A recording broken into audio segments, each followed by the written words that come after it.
जय गुरु जी। कि देखिए, बहुत सारे सत्संग आपने बहुत सुने हैं। मैं ऐसा करता हूं कि पिछले हफ्ते का सत्संग से शुरू करता हूं कि मैं साउथ गया था, मदुराई, रामेश्वरम, तंजौर, ये सब, ये they are all temple cities. तो मैं फोटोग्राफ करने गया था कि वहां पे भक्ति भाव कैसा है। तो जब हम मदुराई में 2 दिन हम रुके, हमने बड़ी कोशिश की कि मीनाक्षी टेम्पल में हमें फोटो खींचने की इजाजत मिल जाए। वो कहते हैं जी बैन कर रखा है, किसी को इजाजत नहीं देते हम।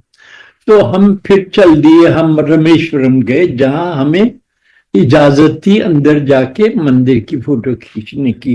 पर जब हम जा रहे थे 3 घंटे की ड्राइव में, तो इतनी बारिश थी। मुझे मानसून और बारिश से और बादलों से बहुत प्यार है। तो इतनी सुंदर बारिश हो रही थी 3 घंटे कि 100 फुट से आगे कुछ दिखाई नहीं दे रहा था। तो जब हम होटल पहुंच गए तो होटल से हमारा समुद्र जो है वो 50 गज दूर होगा, पर समुद्र भी नहीं दिखाई दे रहा था। तो हमने सोचा चलो आराम कर लेते हैं होटल में। 3 से 4 बजे तक मैं सो गया। फिर जब 4 बज गए मैं जल्दी से उठा। मैंने कहा 6 बजे तक तो अंधेरा होना शुरू हो जाता है, तो उठे। मेरे 3 दोस्त थे जो मुझे वहां घुमा रहे थे, मेरे साथ चल रहे थे। मैंने उनको बुलाया, हमने कहा चलो भाई गाड़ी में बैठे, और हम अंदर कमरे में नहीं बैठ सकते हैं इतनी दूर आके रामेश्वरम में। तो हम गाड़ी में बैठे, इतनी बारिश कि कुछ दिखाई न दे। तो पता नहीं मुझे क्या सूझी कि मैंने दोनों हाथ जोड़े और मैंने ऊंचे ऊंचे मैंने कहा गुरुजी प्लीज हमें मदद कीजिए, हम इतनी दूर आए हैं और हमें बरसात अब और नहीं चाहिए, प्लीज बरसात रोक दीजिए ताकि हम काम कर सकें। और मैंने ऊंचे ऊंचे कहा इसलिए कि मेरे तीनों दोस्त साथी भी सुन लें। अब सवाल ये उठता था कि गुरुजी मेरी प्रेयर में कितना सच और दम है, गुरुजी तो उस हिसाब से सुनेंगे। तो मैंने ऊंचे ऊंचे जान के कि मैंने कहा या तो गुरुजी आप मेरी बेइज्जती कराओगे और या फिर मेरे पे दया करोगे। तो हम गाड़ी में बैठे, वहां से 7-8 मिनट दूर टेम्पल था। तो जो ही हम बैठे और गाड़ी चली तो बरसात कम होती गई, होती गई, होती गई। और जब तक हम 7-8 मिनट में टेम्पल के बाहर तक पहुंचे तो बूंदें बिल्कुल बंद हो चुकी थी। और हम गाड़ी से उतरे, गाड़ी पार्क करके। मेरे दोस्त कहते हैं अरे बाप रे आपके गुरु तो कमाल है। मैंने कहा आप क्या सोचते, मैं यूं ही जीता फिर रहा हूं। ये अभी पिछले हफ्ते का सत्संग है जो मुझे बहुत खुशी देता है। उनका इंटरनेट कनेक्शन गुरुजी का इतना तेज है कि सेकंड में तुम्हारे दिल में पैदा हुई गुरु के चरणों में पहुंच गई। तो एक दफे क्या हुआ कि जब गुरुजी चोला छोड़ चुके थे तो हम एम्पायर स्टेट में ज्यादातर जाते हैं, क्योंकि एम्पायर स्टेट में ही हम गुरुजी से मिलते थे और वहां पे कम लोग आते हैं, तो वहां पे हमारा कनेक्शन बड़ा होता है। तो एक दिन मैं पहुंचा वहां गुरुजी के बाहर एम्पायर स्टेट में। तो मैं जूते उतार रहा था तो कुछ आंटीज आ गई, बड़े महीनों के बाद मिली थी। कहती ओ रघु अंकल अब तो बड़े दिन के बाद दिखाई दे रहे। मैंने कहा मैं तो आता रहता हूँ हर मंडे को। तो कहने लगी गुरुजी से मुलाकात होती है। मैंने कहा गुरुजी से मुलाकात तो गुरुजी की चॉइस पे होती है, हम में इतना सच्चा प्रेम नहीं है हर वक्त कि हम गुरुजी से करें। तो मैंने कहा आप आइए मेरे साथ, अभी कराता हूं।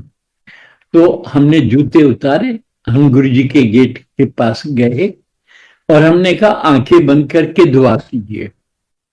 तो हम सब ने आंखें बंद की और हमने कहा गुरुजी प्लीज दर्शन दीजिए। 2 मिनट के अंदर अंदर गुरुजी की रोजेस की महक सारे में छा गई। और वो आंटी सारी 6-7 आंटी वो तो कूद पड़ी खुशी से कि आपने कमाल कर दी। मैंने कहा मैंने नहीं कर दी, हम सब ने मिलके शायद दिल से कहा है, तो गुरुजी ने सुन ली है। तो मैंने कहा, और दूसरी बात ये भी बता दूं कि अगर आप मुझे कहें कि अगली बार भी कर देना, ये तो गारंटी नहीं है और ये मेरे बस की बात नहीं है। कभी कभार जब पूरा सच्चा दिल, सच्चा प्यार गुरु के लिए होता है, मतलब गुरु जी का कनेक्शन और प्यार है, तो ऐसी ऐसी बातें हमने इस कल युग में, जब दुनिया में मारा मारी है, दुनिया में वॉर्स हैं, दुनिया में लूट मार मची है, हमारा गुरु हमें संभाले बैठा है। आज भी मैं 25 साल के लड़के की तरह जाता हूँ और काम करके आता हूँ, और मेरे साथ जो मेरे बच्चे लोग शूट कर रहे होते, कहते सर आप तो बहुत तेज चलते हैं। मैंने कहा मेरी एनर्जी जो है वो डिवाइन कनेक्शन से चलती है, मैं कुछ नहीं करता हूं।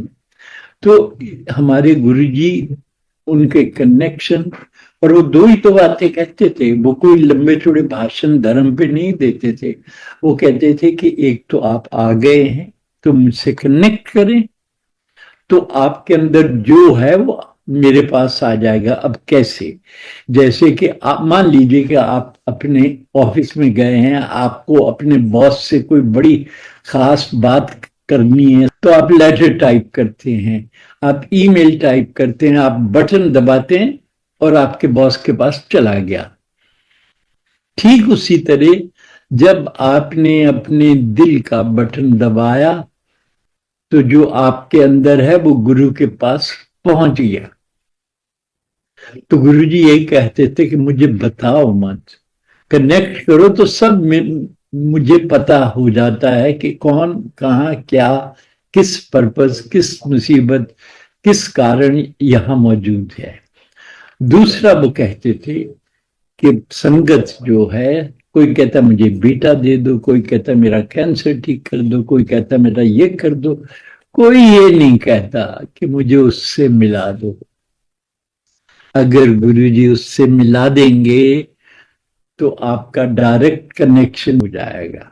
जब मैं गुरुजी के चरणों में बैठने लगा तो मुझे एक बात समझ, क्वेश्चंस मेरे अंदर, मैं फोटो जर्नलिस्ट हूं और मेरी आदत है क्वेश्चन करने की, और गुरुजी मुझे कहते भी थे कि तू किंतु जंतु करता है। मैं कहता था नहीं गुरुजी, कहते नहीं तू करता है। तो मैंने एक दिन कह दिया, मैंने कहा हाँ गुरुजी करता हूं, लेकिन चरणों में तो आप ही के बैठता हूं ना।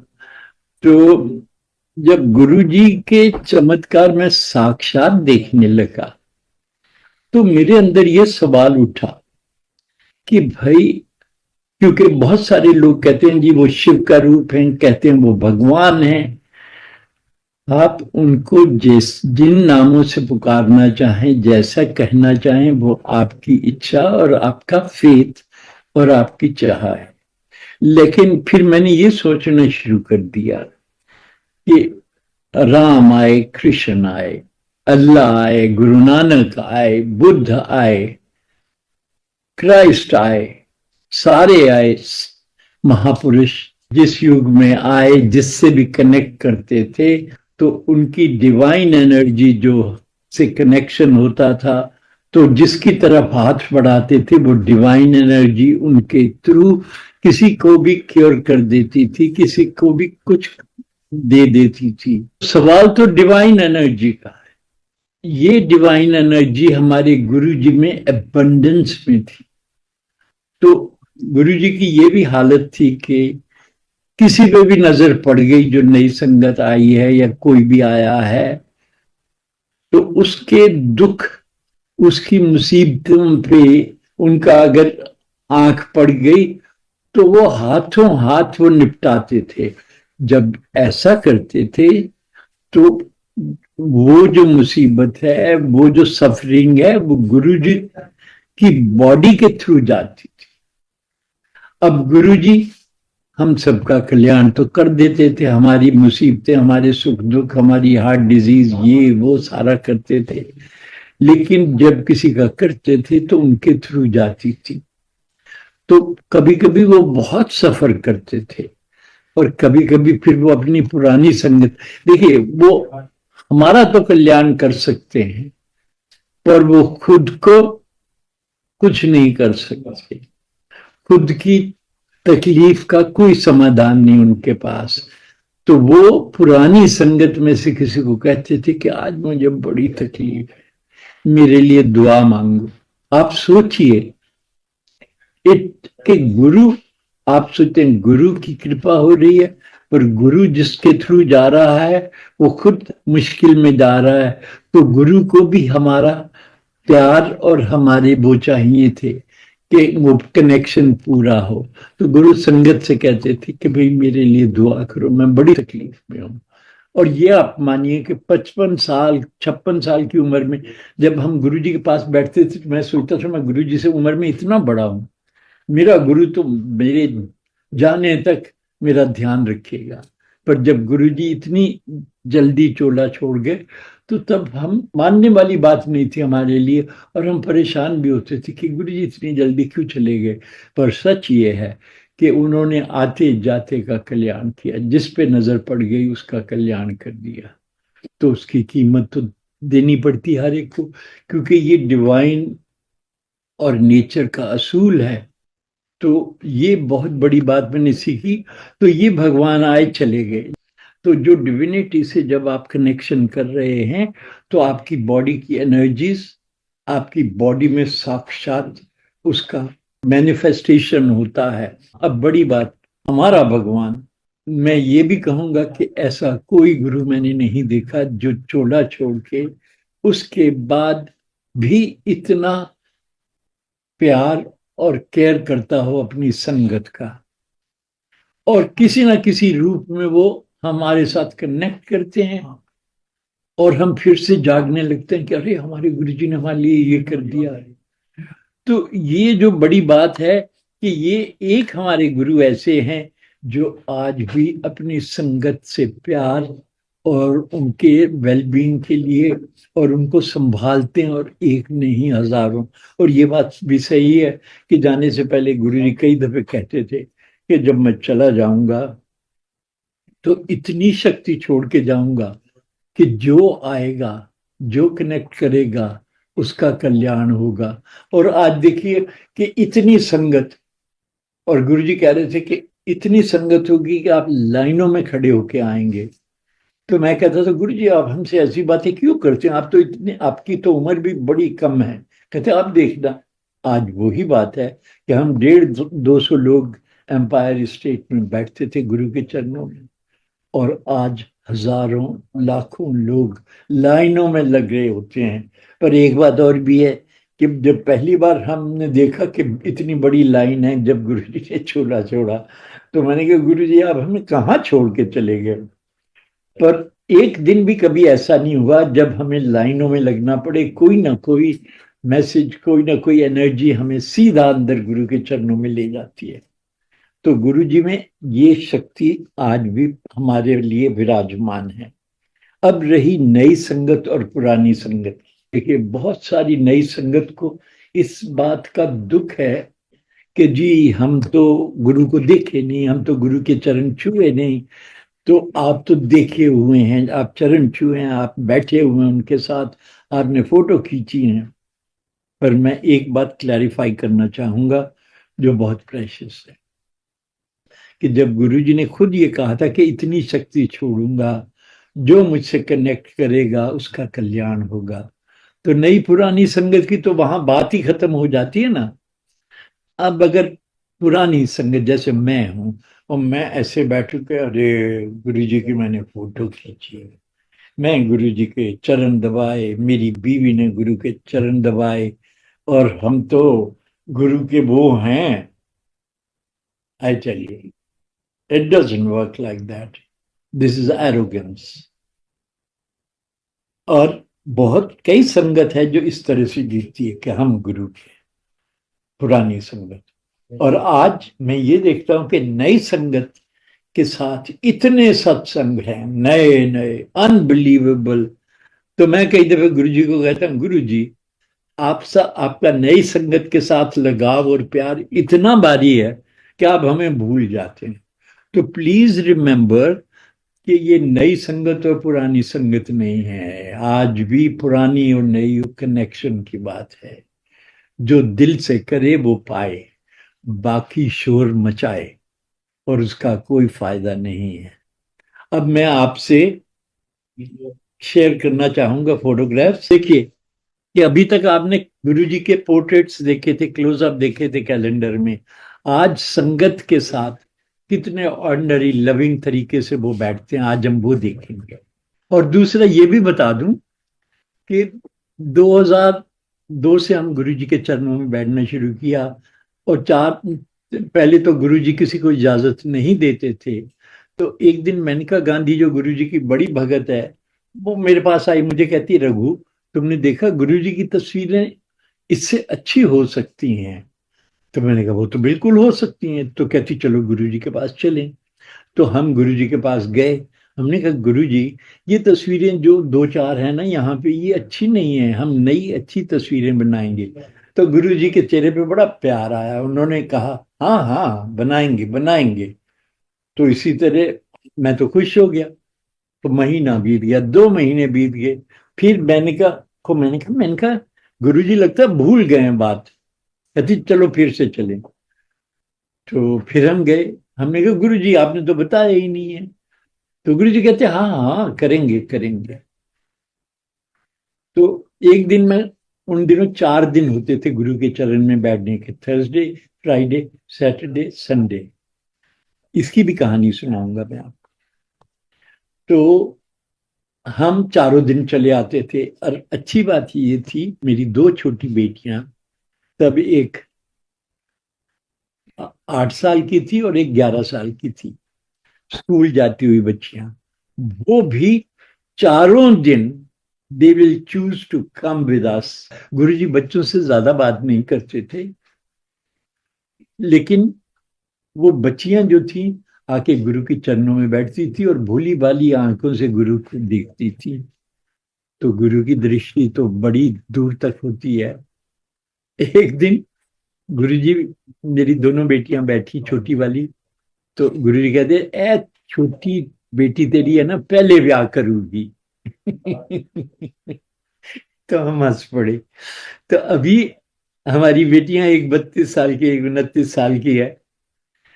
तो हम उनसे कह रहे थे बच्चों आपके बॉयफ्रेंड्स हैं तो कब बताओ, शादी करें, ये करें वो करें। तो मेरी बड़ी बेटी अवनी कहती है पापा आप भूल गए कि गुरुजी ने क्या कहा था। गुरुजी ने कहा था कि पहले पुरवई जो छोटी है वो करेगी। तो अब पिछले महीने हमने उसकी सगाई की और गुरुजी के को साक्षात मान के हमने सगाई की है। तो पहले छोटी बेटी की सगाई है। तो गुरुजी के चरणों में जब संगत आके बैठती थी तो गुरुजी के भांति भांति के रूप, एक्सप्रेशंस और चमत्कार हमें देखने को मिले। और मैं उन लोगों में से हूं, फोटोग्राफर हूं। Seeing is believing, unless I can see it I don't accept anything.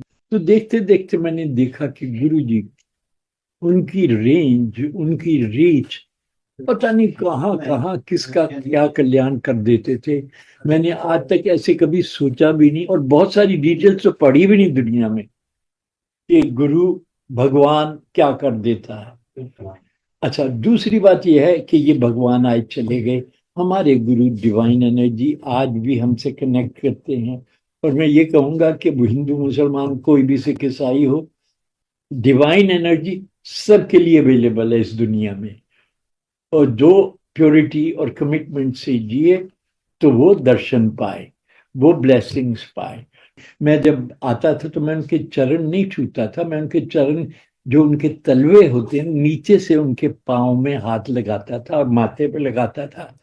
क्योंकि मैंने सोचा यार के चरण तो सभी छू लेते हैं, मैं उनके तलवे छूंगा। कहते ना तलवे चाटे। तो ये ऐसी सी फीलिंग थी कि मुझे ये लगता था कि मेरा गुरु जो है मेरे लिए हमेशा है। मैं तो बहुत उम्र का हूँ, पर लगता अब यही है कि हमारा गुरु हमारे लिए हमेशा के लिए और सबके लिए है। और कोई नई कोई पुरानी संगत का हिसाब नहीं है। प्लीज याद रखिए, जो जितना कनेक्ट करे वो उतना दर्शन पाए। मैं तो इसी बात पे गदगद हो जाता हूँ आज भी कि जब मैं गुरु जी के वहां जाता हूँ हर मंडे को या दूसरे दिनों, बड़े मंदिर में गुरु जी का आश्रम में, जहाँ पे गौरव भैया ने इतनी खूबसूरती से वो लाखों लोगों को मैनेज करते हैं हर 4 दिन 5 दिन हफ्ते में। It's a huge huge responsibility. और गौरव भैया और उसकी टीम बड़े बढ़िया तरीके से मैनेज करते हैं, जो बहुत अच्छी बात है, कमाल की बात है कि हमारे गुरु की लेगेसी खूबसूरत तरीके से आगे बढ़ रही है। ये देखिए गुरु जी कितनी सहजता से फूलों में खूबसूरती में। एक पीटर अंकल थे American, he was the only one, जब वो आते थे गुरु जी के का सिर चूमते थे और हम सब हंसते थे। शुरू में गुरुजी भी स्माइल करते थे, फिर बाद में उनको आदत पड़ गई। तो ये पीटर के घर में उन्होंने सत्संग किया था जहाँ बहुत सारे फॉरेनर्स आए थे। ये देखिए गुरुजी जब संगत को भेज देते थे तो हम 8-10 लोग जो हैं हमें अपने पास जमीन पे बिठा लेते थे, दरी पे, और ऑर्डिनरी कपड़ों में आ जाते थे और बैठ जाते थे हमारे। और देखिए कैसे फैमिली का जैसे कोई बुजुर्ग होता है जो प्यार से सबको देख रहा है, कितना एक्सप्रेशन है इनमें। ये शायद मिस्टर कपूर थे। जो पीछे सरदार जी लेफ्ट पे बैठे हैं ना, ये ड्राई क्लीनिंग का इनका है, तो गुरुजी के चोले ड्राई क्लीन करके लाते थे। ये राइट पे पीटर है। ये देखिए एक फॉरेनर बच्चा और उसका पापा प्रसाद ले रहे हैं। ये थी रोमा आंटी जो गुरुजी की पड़ोसन थी। हम इसको रोमा आंटी को गुरुजी की पूछी बोलते थे। पूछी इसलिए कि ये साथ में रहती थी, तो गुरुजी अवेलेबल हो ना हो, सत्संग हो रहा हो, लंगर हो रहा हो या ना हो रहा हो, ये आती थी गुरुजी के वहां चक्कर लगा के चली जाती थी। अब गुरुजी तो पूरे उसमें स्पेस में विराजमान होते हैं, तो वो फिर कई दफे इसको बुला लेते थे कि आजा रोमा आंटी, घूम रही हैं की लब रही हैं you know that kind of. And see left से तीसरी बच्ची जो है रोमा की बेटी है, जो आज भी आती है। तो गुरुजी के चरणों की खुशबू जो थी, जो उनके जूतों से भी आती, देखिए गुरुजी हाथ दबवा रहे हैं। और ये मेरी बेगम बैठी है, पीछे मेनका की मदर खड़ी हैं। तो जब पहली बार हम आए तो गुरुजी विप्पी भारद्वाज के थ्रू हम आए थे, जिससे हमने फ्लैट खरीदा था। तो विपी ने हमें बताया था कि गुरुजी हैं। और Meeta, ladies being more connected to divine energy, तो मीता ने पूछा कि कौन है गुरुजी, तो उन्होंने कहा आओ आप देखो मिलो। तो पहले दिन ही जब हम गए तो गुरुजी ने, मीता कहते हैं निकनेम से, पर उनका असली नाम है गुरमीत राय। गुरुजी ने कहा गुरमीत इधर आ, मेरे पांव दबा। तो उसने गुरुजी के पांव दबाए, हाथ दबाए। वो गुरुजी देखिए, उनका एक्सप्रेशन देखिए, कहाँ है वो इनके साथ थोड़ी है, डिविनिटी से कनेक्टेड है। जब ये हाथ पांव दबा के कर रही थी तो लंगर सर्व हो गया। गुरुजी कहते जाओ लंगर खाओ। तो जब ये उठी तो इनके शोल्डर में स्पॉन्डिलाइटिस की दर्दें शुरू हो गई थी, क्योंकि इनके परिवार में था। तो उठी तो मुझे आके कहती मेरी तो सारी दर्दें चली गई। अब आप सोच रहे हैं कि आप गुरु के चरण दबा रहे हैं, हाथ दबा रहे हैं, सेवा कर रहे हैं, पर आपको क्या पता कि वो इस कनेक्शन से आपके दुख हरण कर रहे हैं। ये देखिए, ये किसी की प्रॉब्लम सॉल्व करने के लिए। ये जो आगे जो बैठे हैं ना नीचे राइट पे, ये हैं चंद्रशेखर जो प्राइम मिनिस्टर थे, उनके बेटे हैं। सरदार जी हैं, वो काफी बड़े सीनियर ब्यूरोक्रेट थे। ये देखिए, ये सरदार जी जो थे गुरु जी के ऐसे भगत थे। तो देखो आंखें बंद हो रही हैं उनकी अरदास करते हुए गुरु जी, और गुरु जी के चेहरे पे कितनी प्यार भरी स्माइल है। और वो जो पीछे खड़ी है ना गुरु जी के, जो है जो मिनिस्टर भी रहा है, ये राजेश पायलट की बीवी है, पायलट आंटी। ये चंडीगढ़ में एक शादी पे हमें सबको ले गए थे। और जब गुरु जी कहते थे चलो भाई सारे चलेंगे, तो कितनी सारी गाड़ियां, आज गुरु जी की गाड़ी आगे होती थी, हम सब पीछे पीछे होते थे। तो हम सुबह जैसे चंडीगढ़ में है, तो हम सुबह सुबह निकले 6 बजे 7 बजे। तो रास्ते में नाश्ता तो जरूरी होता है, तो वहां एक बीच में बड़ा ढाबा आता था जिसमें पराठे बड़े बढ़िया मिलते थे। तो गुरुजी वहां रुके। तो आप ये देखिए कि धीरे धीरे गाड़ियां आती गई, पर गुरुजी सड़क पे खड़े हैं सब संगत का इंतजार करते हुए जब तक सारे आ नहीं जाते गुरुजी अंदर नहीं जाएंगे। तो गुरुजी की ये जो प्यार था ना संगत के लिए बड़ा स्पेशल था। और मजाल है कभी इतनी अगर 20-30 गाड़ियां हैं तो कहीं कोई एक्सीडेंट हो जाए, ये देखिए कितना प्यार है उनके चेहरे पे। ये वहां साइड बोर्ड है एम्पायर स्टेट में, जिसके ऊपर चढ़ के गुरुजी आके बैठ जाते थे कपड़े बदल के, बुशर्ट में, पैंट्स में। पिंक दुपट्टे में ये गुरमीत आंटी, मीता आंटी मेरी वाइफ है, जो गुरुजी की बड़ी ही भगत है। वो पीछे राइट पे ब्लू में मेरी बेटी बैठी है। तो ये छोटे छोटे प्यारे प्यारे बच्चे देखिए वेट कर रहे हैं गुरु के चरण में नमस्कार करने के लिए।